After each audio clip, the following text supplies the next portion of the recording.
Hello everyone, आज हम लोग बात करेंगे मेटाबॉलिक एसिडोसिस पे। प्रीवियस वीडियो में हम लोगों ने बात किया था रेस्पिरेटरी एसिडोसिस और एल्कलोसिस पे। तो मेटाबॉलिक एसिडोसिस को समझने से पहले एक छोटा सा कॉन्सेप्ट समझते हैं। ये मैंने प्रीवियस वीडियो में रिपीट किया है, आज भी रिपीट कर रहा हूँ क्योंकि इससे मैक्सिमम क्वेश्चन सॉल्व हो जाएंगे। तो फैट ब्रेक जो होता है तो उसमें क्या एंड प्रोडक्ट बनता है? कीटोन। कीटोन क्या है? एक एसिड है। ठीक है, इस सिनेरियो को हमेशा ध्यान में रखना है, तो इससे maximum to maximum question solve हो जाएंगे। जैसे फॉर एग्जांपल यहाँ से जितना भी ये चीज़ है ये सारा इसी पे है। ठीक है, तो ये डिफरेंट है, इस पे हम बात करेंगे। ठीक है, चलिए तो शुरू करते हैं। तो ये चीज़ है, ये कंडीशन है जिसमें कि क्या होता है? Metabolic acidosis. तो मेटाबॉलिक एसिडोसिस डाइट पे या जीआई से रिलेटेड है। जी डाइट का इन्वॉल्वमेंट हो, जीआई का इन्वॉल्वमेंट हो, इन दोनों कंडीशन में क्या होगा? आपका एसिडोसिस होगा मेटाबॉलिक। ठीक है, मेटाबॉलिक जब भी होता है वो डाइट से रिलेटेड है। और रेस्पिरेटरी में क्या था? ऑब्स्ट्रक्शंस। ठीक है, ऑब्स्ट्रक्शन क्या चीज़ का? Respiratory obstruction. तो जीआई से, जीआई का इन्वॉल्वमेंट जो भी है, ठीक है, यहाँ से जीआई का इन्वॉल्वमेंट हो गया डाइट से, खाने पीने से। तो अब क्या क्या कंडीशन है, ये सब कंडीशन है, बात करते हैं इस पर। Diabetic mellitus. डायबिटिक मेलाइटिस में एक कंडीशन होता है डायबिटिक कीटो एसिडोसिस। तो उसमें कीटोन, कीटो मतलब कीटोन। कीटोन क्या है? एसिड। तो 140 mg/dl जब कीटोन इसमें नहीं बनता है, इतना जब शुगर लेवल है, नॉर्मल शुगर लेवल क्या है?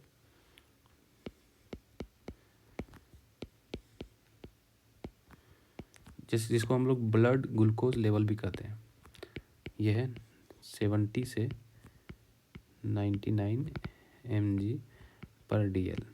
ये ब्लड ग्लूकोज लेवल है, 99 से 70 से 99 mg/dl। ठीक है, नॉर्मल ग्लूकोज लेवल। तो 140 तो हाई है, फिर भी इसमें कीटोन नहीं बनते हैं। ठीक है, तो इसमें 60 mg/dl जब बनता है, कीटोन बनता है। कीटोन क्या है? एसिड है, मेटाबॉलिक एसिडोसिस कॉज करेगा। समझ गए? तो डायबिटिक मेलाइटिस में जब डायबिटिक कीटो एसिडोसिस है, उसमें भी ये 60 mg/dl से रहेगा, तो ये मेटाबॉलिक एसिडोसिस शो करेगा। क्लियर हो गया? अब स्टारवेशन। स्टारवेशन का क्या कॉन्सेप्ट है कि स्टारवेशन में कीटोन बनते हैं। कैसे बनते हैं? जैसे फॉर एग्जांपल कोई भी लेडीज़ या जो भी कोई भी इंसान अगर स्टारवेशन में रहता है, जैसे आप इन स्टारवेशन में है तो आपको भूख लगेगी, लेकिन आप तो फास्टिंग में है। स्टारवेशन और फास्टिंग में तो आपको बॉडी में तो कुछ इंटेक आप ले नहीं रहे हैं। बॉडी में इंटेक नहीं ले रहे हैं तो बॉडी को चाहिए एनर्जी। तो एनर्जी कहाँ से मिलेगा? फैट ब्रेक करेगा। फैट ब्रेक होगा तो एंड प्रोडक्ट क्या बनेगा? कीटोन। कीटोन क्या है? एसिड। तो क्या हो गया? Metabolic acidosis. क्लियर हो गया ये? High fat diet. अगर कोई भी हाई फैट डाइट ले रहा है कोई भी इंसान, तो हाई फैट डाइट ले रहा है तो उसमें ऑब्वियसली फैट है, तो फैट ब्रेक करेगा, बॉडी में ब्रेक करेगा। एंड प्रोडक्ट क्या बनेगा? कीटोन। कीटोन क्या है? एसिड। तो एसिडोसिस, मेटाबॉलिक एसिडोसिस। ये सारा जो सिंगल पॉइंट क्वेश्चन मैं बता रहा हूँ, ठीक है, ये एक लैंग्वेज में आएगा कि एक पेशेंट है जो कि काफ़ी टाइम से स्टारवेशन में है, तो उसमें कीटोन का लेवल इतना बढ़ा हुआ है, तो कौन सा एसिडोसिस है? ठीक है, एक पेशेंट है जो कि हाई फैट डाइट ले लिया है, उसका उसमें क्या कौन सा मेटाबॉलिक एसिडोसिस? एक्सेसिव एक्सरसाइज में क्या बनता है? एसिड। कौन सा? Lactic acid. तो एसिड तो लगा हुआ है ऑलरेडी इसमें, तो क्या हो गया? Metabolic acidosis. CKD patient. CKD patient मतलब क्रोनिक किडनी डिजीज। तो इसमें तो किडनी खुद ही खराब है, तो कीटोन्स निकलेंगे आखिर कहाँ से? कीटोन तो बॉडी में ही रह जाएंगे, तो एक्सक्रीट होगा नहीं, ये एक्सक्रीट नहीं होगा। ठीक है, तो एक्सक्रीट नहीं जब होगा तो बॉडी में तो ये पड़ा रह जाएगा, पड़ा रहेगा तो क्या कॉज करेगा? ये एसिडोसिस। ठीक है, तो ये चीज़ क्रोनिक किडनी डिजीज में समझ के क्या हो गया? किडनी खराब पड़ा हुआ है, कीटोन निकलेगा नहीं बॉडी से, और बॉडी से निकलेगा नहीं तो ये क्या होगा? एसिडोसिस कॉज करेगा।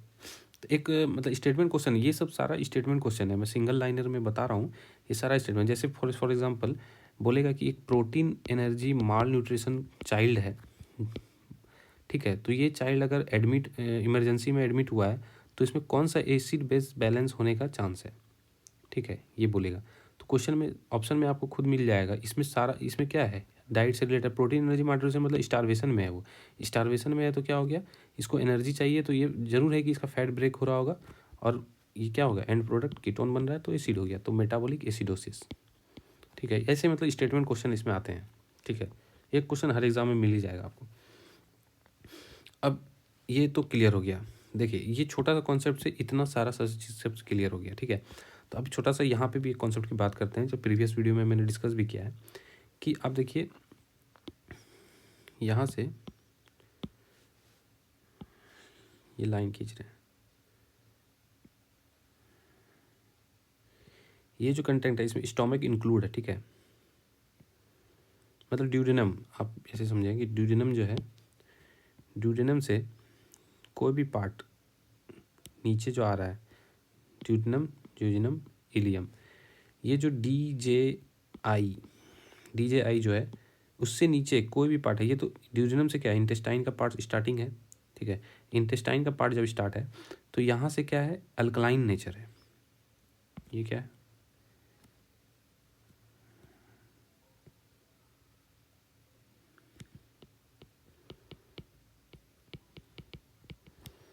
Alkaline nature, base.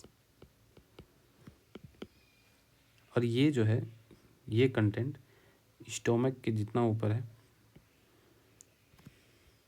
एसिड, समझ गए। मतलब अगर हम कभी भी बात करेंगे, अगर कि यहाँ से नीचे की बात, एक सेकेंड, यहाँ से अगर नीचे से बात करें ड्यूडेनम से नीचे, तो क्या होगा, एल्कलोसिस, एल्कलाइन नेचर पाया जाएगा।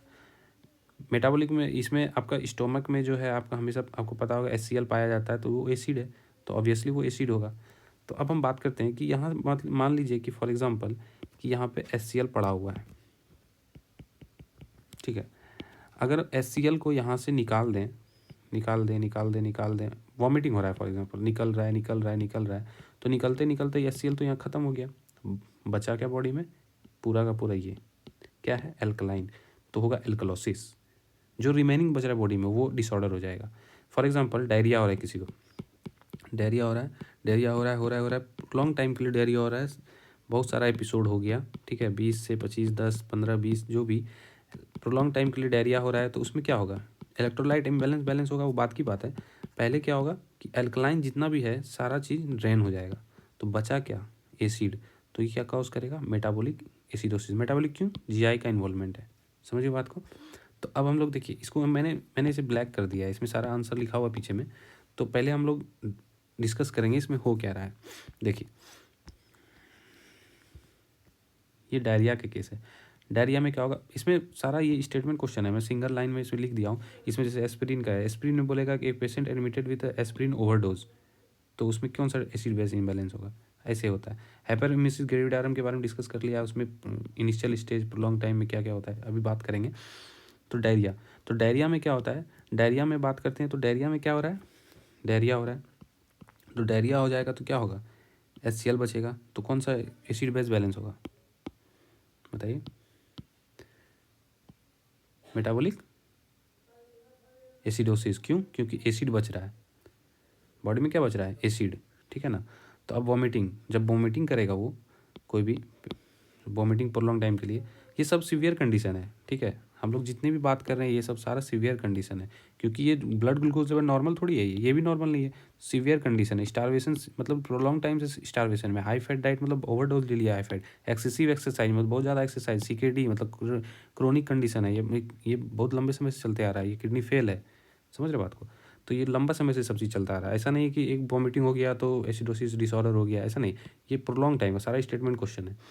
तो अब वॉमिटिंग कर रहा है, तो HCl कंटेंट बाहर जाएगा, तो वॉमिटिंग, HCl कंटेंट बाहर जा रहा है, फिर बचा क्या, एल्कलाइन, तो कौन सा होगा, मेटाबॉलिक एल्कलोसिस होगा, हो गया।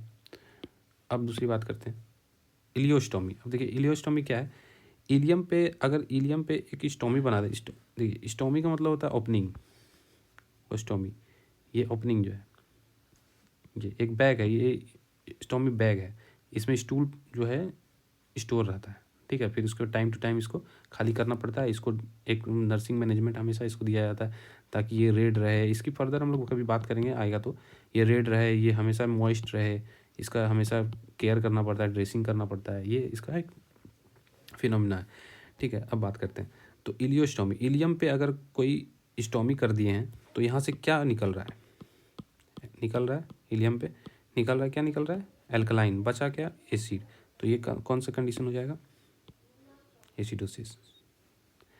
अब दूसरी बात, फिर हम लोग जिनोस्टोमी कर दिए, यहाँ पे स्टोमी यहाँ पे लगा दिए, यहाँ पे कोई भी कंडीशन होगा वो हमसे अभी बात नहीं करेंगे उस सबका, लेकिन कोई भी कंडीशन में अगर ऐसा हो जाता है जिनोस्टोमी, इस तरह का स्टोमी बना दिए जिनम पे बना देंगे तो कौन सा यहाँ से क्या निकलेगा, यहाँ से एक्सेसिव मोड में एल्कलाइन निकलेगा, बचा क्या HCl, तो क्या होगा एसिडोसिस। कौन सा एसिडोसिस, मेटाबॉलिक एसिडोसिस हो गया।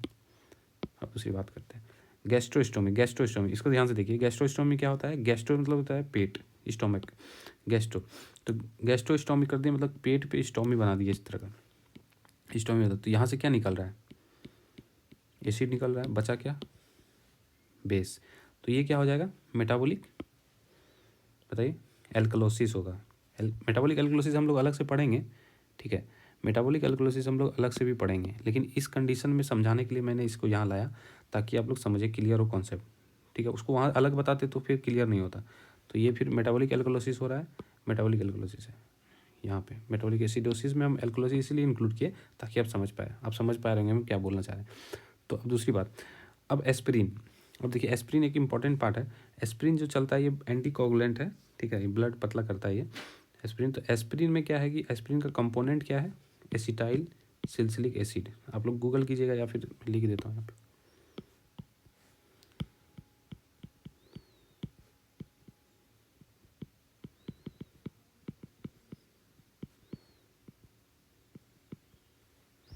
ठीक है।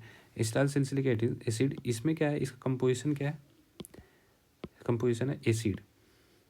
तो ओवरडोज अगर एस्पिरिन का कोई ले लिया तो एसिड का ओवरडोज ले लिया, तो एसिड का ओवरडोज ले लिया तो क्या हो जाएगा एसिडोसिस। कौन सा एसिडोसिस, मेटाबॉलिक, क्यों, क्योंकि ये खाने पीने से रिलेटेड है, ठीक है, मेटाबॉलिक एसिडोसिस। दूसरी बात, अब हाइपरएमिसिस ग्रेविडारम की बात करेंगे, तो हाइपरएमिसिस ग्रेविडारम में बात करते हैं तो क्या होगा, पहले हम लोग ने डिस्कस किया था ये टॉपिक को, फिर से बात करते हैं। हाइपरएमिसिस ग्रेविडारम में इनिशियल स्टेज,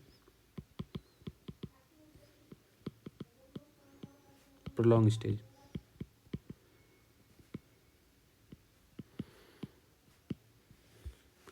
इनिशियल स्टेज में क्या हो रहा था मेटाबॉलिक, बताइए इनिशियल स्टेज में क्या, मदर क्या कर रही थी, वोमिटिंग, सीवियर वोमिटिंग कर रही थी, वोमिटिंग करेगी तो क्या होगा बताइए एल्कोलोसिस। इसमें प्रोलॉन्ग टाइम के लिए हो रहा है वोमिटिंग तो क्या होगा, तो बॉडी तो थक जाएगी, फटीग हो जाएगी, तो उसको बॉडी को क्या चाहिए एनर्जी, एनर्जी चाहिए तो क्या बनेगा, एनर्जी चाहिए तो फैट ब्रेक होगा, फैट होगा ब्रेक, एंड प्रोडक्ट क्या बनेगा कीटोन, कीटोन क्या है एसिड, है ना, तो क्या हो जाएगा मेटाबॉलिक एसिडोसिस। ये कॉन्सेप्ट है मेटाबॉलिक एसिड। हम लोगों ने इसे सेपरेटली डिस्कस किया है इस टॉपिक को, आप अगर नहीं देखें तो एक बार देख लीजिएगा जाके, क्लियर हो जाएगा ग्रेविडारम में क्या होता है। ये स्टेटमेंट क्वेश्चन होता है कि हाइपरएमिसिस ओबीजी में आता है, ये हाइपर एबीजी से रिलेट करके कि हाइपरएमिसिस ग्रेविडारम है, इतना प्रोलॉन्ग टाइम से 8 से 9 महीने की ड्यूरेशन में है, तो नौमा महीना इसका फर्स्ट, 9वां महीना आ रहा है, 8वां महीना चल रहा है, 8वां महीना के इस बीच में है, ऐसे ऐसे करके कुछ क्वेश्चन कुछ बनता है, ठीक है। तो इसमें आज हम लोग बात किए मेटाबॉलिक एसिडोसिस, वीडियो बड़ा लंबा हो जाएगा, तो हम लोग एल्कलोसिस के बात करेंगे बाद में, ठीक है, वो तुरंत हो जाएगा क्लियर। मेन ये टॉपिक था, तो हम लोग ने इससे बात किया कि मेटाबॉलिक एसिडोसिस। अब इसको शॉर्ट में एक बार समराइज कर लेते हैं। फैट में इसको तो याद ही रखना है, फैट ब्रेक होता है, एंड प्रोडक्ट क्या है केटोन, केटोन क्या है एसिड, ठीक है। रिलेटिंग टू डाइट और जीआई से इन्वॉल्वमेंट होता है। डायबिटिक मेलाइटिस में डायबिटिक कीटोसिस से 140 से नो केटोन, केटोन इसमें बनता ही नहीं है, तो एसिडोसिस कहाँ से होगा, तो 600 से पार हो गया, 600 हो गया तो कीटोन बनेगा, एसिड है मेटाबॉलिक, और सारा कॉन्सेप्ट इसमें कीटोन और एसिड का ही।